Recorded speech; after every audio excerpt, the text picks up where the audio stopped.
2019 से पहले कौन कह सकता था या सोच भी सकता था कि कभी जम्मू कश्मीर से धारा 370 हट सकती है। जिस धारा के हटने तो छोड़िए छेड़ने के जिक्र भर से यह धमकियां मिलती थी कि घाटी में कोई तिरंगा उठाने वाला नहीं बचेगा, खून की नदियां बह जाएंगी, वो हटाने का साहस कौन दिखाता। 5 अगस्त 2019 को मोदी सरकार के एक ऐतिहासिक फैसले ने धारा 370 का अस्तित्व हमेशा के लिए मिटा दिया। न एक गोली चली, न किसी की कोई धमकी रोक सकी। एक राष्ट्र के तौर पर, एक परिवार के तौर पर आपने, हमने, पूरे देश ने एक ऐतिहासिक फैसला लिया है। एक ऐसी व्यवस्था जिसकी वजह से जम्मू कश्मीर और लद्दाख के हमारे भाई बहन अनेक अधिकारों से वंचित थे, जो उनके विकास में बड़ी बाधा थी, वो हम सबके प्रयासों से अब दूर हो गई है।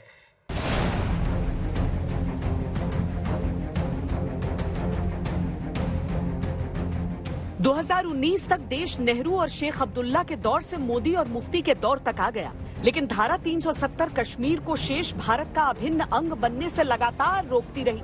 वो धारा जिसे 1949 में लागू करते समय संविधान में यह जोड़ा गया था कि temporary provision for the state of Jammu and Kashmir है।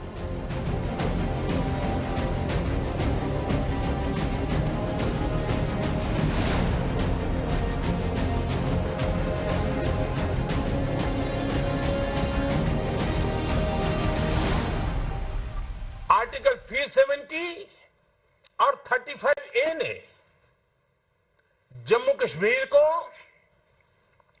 अलगाववाद, आतंकवाद, परिवारवाद और व्यवस्थाओं में बड़े पैमाने पर फैले भ्रष्टाचार के अलावा कुछ नहीं दिया। इन दोनों अनुच्छेद का देश के खिलाफ कुछ लोगों की भावनाएं भड़काने के लिए पाकिस्तान द्वारा एक शस्त्र के तौर पर इस्तेमाल किया जा रहा था।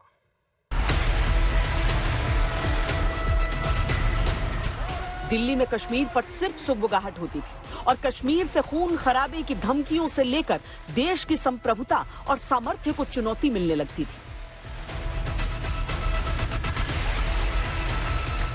अमित शाह साहब को मैं कहना चाहती हूँ, अमित शाह साहब, आप किसी गफलत मुंगेरी लाल के ख्वाब देख रहे हो, जो आप ये सोचते हो कि ऐसा करत रहा सदर खत्म। 370 हिंदुस्तान और जम्मू कश्मीर के लोगों के बीच में एक पुल है। आप कदम छुइए। जब आप इस पुल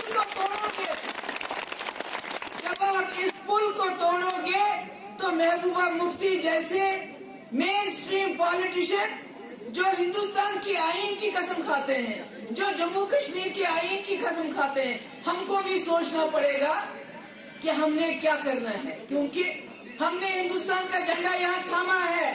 अगर आपने 370 के साथ हाथ लगाया तो ये झंडा हमारे हाथों में भी नहीं रहेगा, हमारे कंधों में भी नहीं रहेगा। मगर खुदा के वास्ते जो तुमने हमसे वादे किए हैं उन पर तो टिको। तुम 370 को खत्म करना चाहते हो, नहीं कर सकते हो। यहाँ का आवाम आपको मदद नहीं करेगा, उसमें हम मर जाएंगे, मगर 370 को कोई भी कमी नहीं कर सकेंगे, बल्कि उसको ज्यादा भरेंगे। आपके मुश्किलात है, इसमें कोई शक नहीं।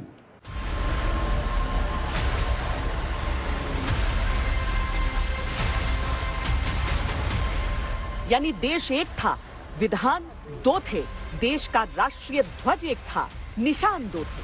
70 साल से ऐसा ही चलता रहा। कट्टरपंथ और आतंकवाद के गठजोड़ ने धरती की जन्नत को दोज़ख में तब्दील कर दिया।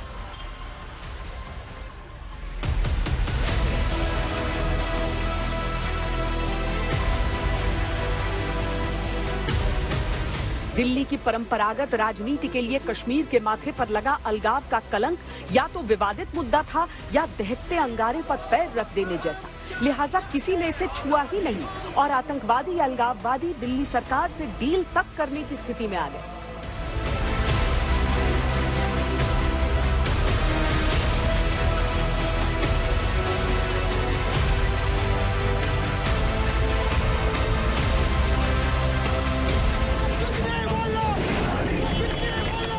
सबने मान लिया था कि कश्मीर का मुद्दा तो कभी सुलझ ही नहीं सकता।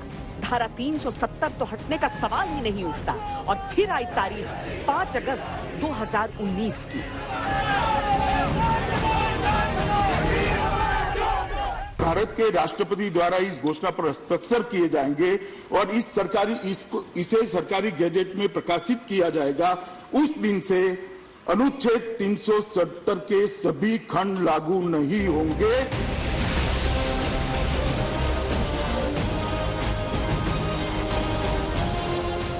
प्रधानमंत्री मोदी के साहस भरे फैसले ने अनहोनी को होनी कर दिखाया। धारा 370 ऐसे गायब हुई जैसे कभी थी ही नहीं। जैसे ही यह धारा हटी, जम्मू कश्मीर भारत का अभिन्न अंग बन गया। वो सारे कानून जम्मू कश्मीर में लागू हो गए जिन्हें 70 साल से लागू नहीं किया जा सका था। आप ये जानकर चौंक जाएंगे कि जम्मू कश्मीर में दशकों से हजारों लाखों की संख्या में ऐसे भाई बहन रहते हैं जिन्हें लोकसभा के चुनाव में उसमें तो वोट डालने का अधिकार था, लेकिन वो विधानसभा और वहां की पंचायत या वहां की नगरपालिका या वहां की महानगरपालिका न वो चुनाव में मतदान कर सकते थे न चुनाव लड़ सकते थे। ये वो लोग हैं जो 1947 में बंटवारे के बाद पाकिस्तान से भारत आए थे। हिंदुस्तान के अन्य राज्यों में उनको सब अधिकार है, अकेले जम्मू कश्मीर में नहीं है। देखा जाए तो अनहोनी को होनी करने की दास्तान सिर्फ 370 को हटाने तक ही नहीं है, बल्कि इसमें शामिल है सुरक्षा व्यवस्था की वो कोशिशें जिनके चलते बिना एक गोली चले देश का इतिहास बदल गया। और हाँ, घाटी में तिरंगा उठाने वालों की कमी अब भी नहीं।